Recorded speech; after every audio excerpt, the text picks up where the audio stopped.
Ispričat ću vam priču o čovjeku koji je u automobilskoj nesreći jedva izvukao živu glavu i sada je zaglavio. Shvatio je da se nalazi u prašumi u kojoj nema ni žive duše. Obuzeo ga je očaj, jer je shvatio još jednu stvar. Shvatio je da je ta prašuma odvojena od svijeta.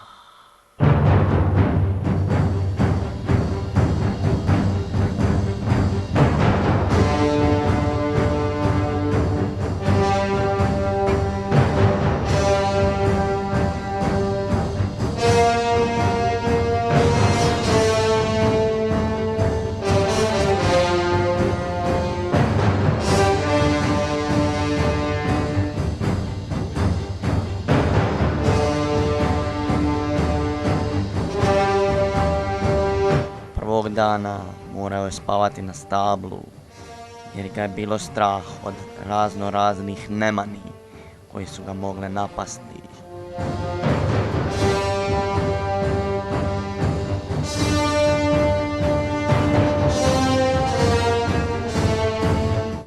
Drugog dana probudio se sa uplašen, ali bio je živ i to mu je bilo dovoljno.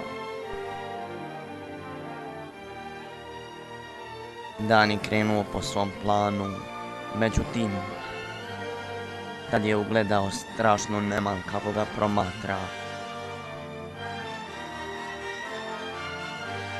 Nije imao izbora, osim da se sukobi s njom. Nakon mnogo sati borbe, uspio ga je potjerati.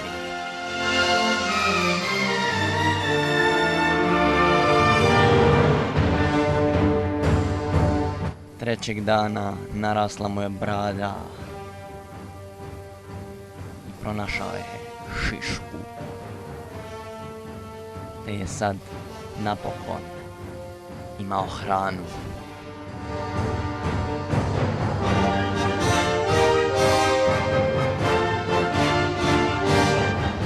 Četvrtog dana Robinson je odlučio napraviti svom velikim umijećem i znanjem i snagom, odlučio je napraviti vatru.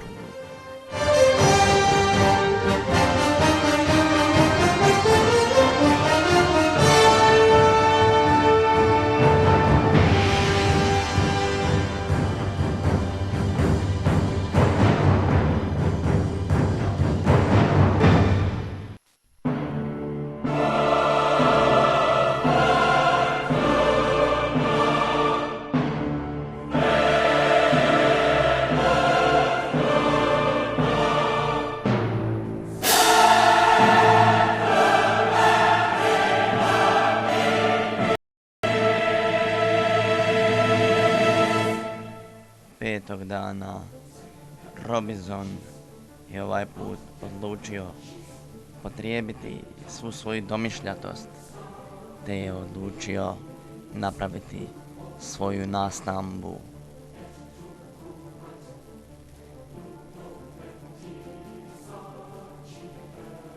Tri sata poslije pogledao je svoj uradak, bio je ponosan na sebe. Napravio je tvornicu, a potom je rekao što će meni ovo.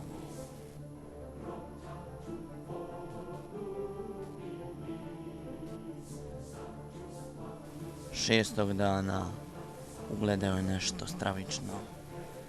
Pronašao je patiku, ali nije bila njegova.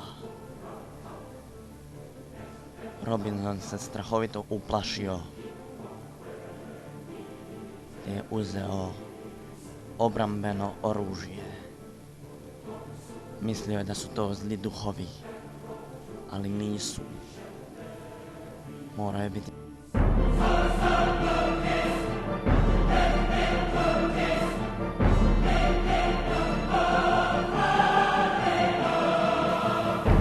Znao je da je to bio domorodac, Domorodac ga je stalno pratio kuda god je išao. Polako mu je dizao tlak.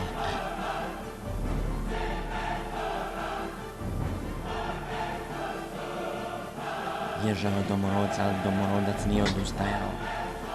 Bio je uporan.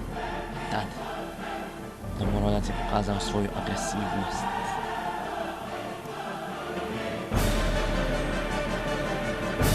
Robinson je bio mrtav. Vjerovali ili ne, sprijateljili su se. Robinson je saznao da je domorodcu ime Subotko.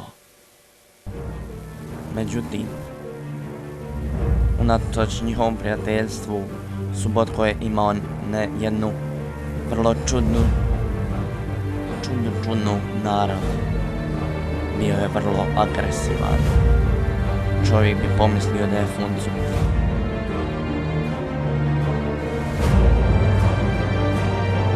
Sedmog dana prošao je auto. To je Robinson ugledao i znao je da je to prilika za spas. Ali međutim, auto je prošlo, a nije Robinsona ni ugledao. Robinson je savladao očaj. To mu je bila posljedna šansa. A tada prošlo je još jedno auto.